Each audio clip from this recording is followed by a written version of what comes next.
Okay, so we're going to look at the trinomial, okay? Trinomial 1, where A is 1. So it's easier to do trial and error when you factor in a trinomial. Again, you always look for the GCF first, okay? If you can factor out a GCF, you pull it out. If the GCF is just 1, then you go from there, okay? Am I dealing with grouping? Trinomial, we have 3 terms. So we're going to start off with the trinomial 1. And so it's in the form of ax squared plus bx plus c. Now note here that the c, that's your product, and then the middle term is your sum. So again, this is coming from the FOIL property,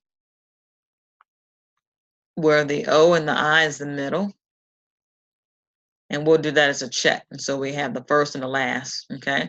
But the O and the I is your middle or your sum. So note here, when you have a positive product means you're multiplying. When in your factors, you have the same signs. And your signs will be determined by the sign of your sum. So if your sum is negative, you have 2 negatives. If your sum is positive, you have 2 positive. All right, so again, if you have a negative product, then you have different signs. And then you have to determine who gets the positive and who gets the negative. So let's go and see that in action, okay? So we'll start here. And so they kind of help you out a little bit. But let's look at it from here, okay? So if we have x squared plus 6x plus 8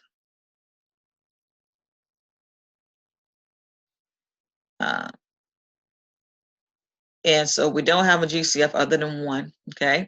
If this trinomial is factorable, okay? Now, again, just note that not all polynomials are factorable, okay? So if they are not factorable, then they're prime or non-factorable.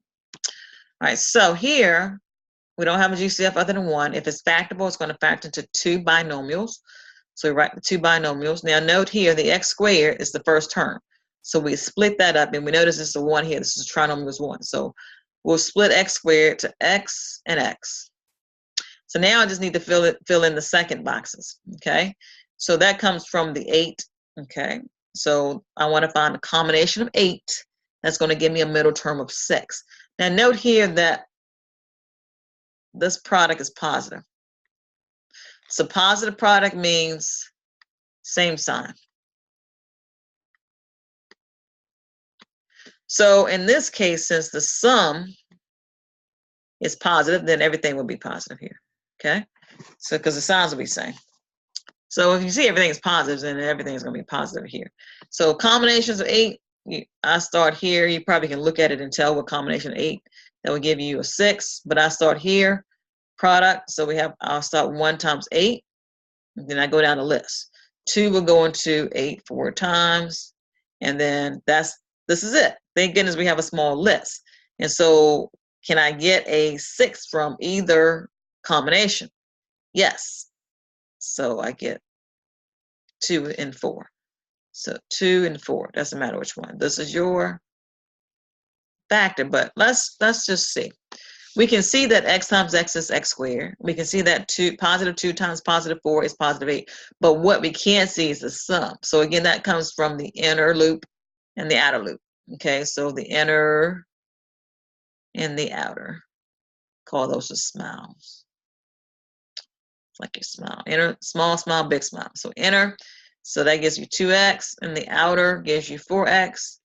The sum is 6x, so that checks out. Good. All right, here, it switches up a little bit. Notice here I have x squared minus 14x plus 48. So notice here that, again, the product is still positive, so the signs will be the same. But this time the sum is negative. So same meaning they'll both be negative, all right?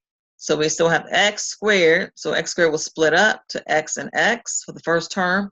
And we know we're going to do same signs are going to be negative. So it's okay when the signs are the same, we can put them in. It's when the signs are different, we want to try to wait. So let's find a combination of 48.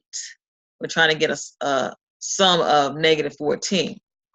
All right, so we already know the signs are going to be both negative. So let's just deal with the combination. So 1 times 48, 2 would go in there, what, 24 times. Well, 3 going in there, 3 would go in there. 16, 4 would go in there, 12. 5 will not go in there, 6 will go in there. 6 times 8. 7, nope, we already have 8. 9 won't go in there, 10 won't go in there. 11, we already have 12. So that's pretty much it. We have a long list. Okay, when we have a long list, then that can be, you know, a lot of trial and error. But however, good thing is we know we need to get a sum of negative 14.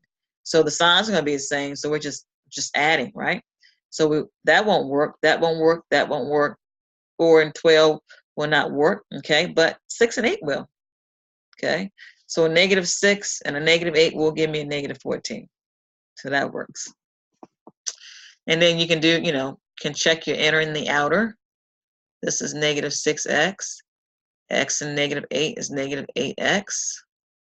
And so that sum is negative 14x. So that checks out. Because we can see that negative 6 times negative 8 gives you the positive 48. Okay? So this is, yeah, doing good. All right, now, all right, so let's look at this one, this type of, all right, so.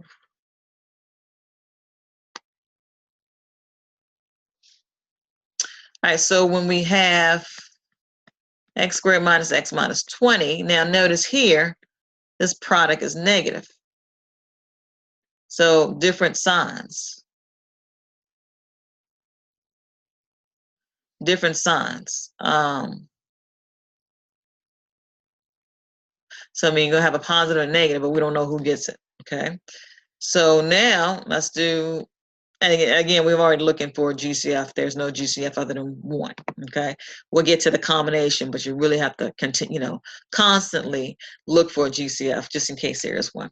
So x squared will split up to x and x, okay? And then we have to find combinations of 20. We know that the signs are going to be different. So when the signs are different, we're like subtracting, okay? So we have 20. Let's do the combinations.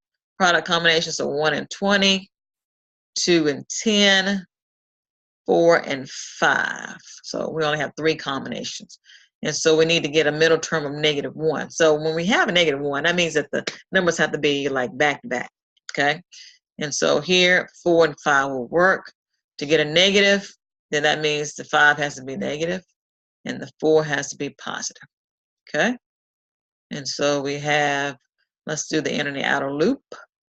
We have 4x and negative 5x. The sum is negative x, which checks out.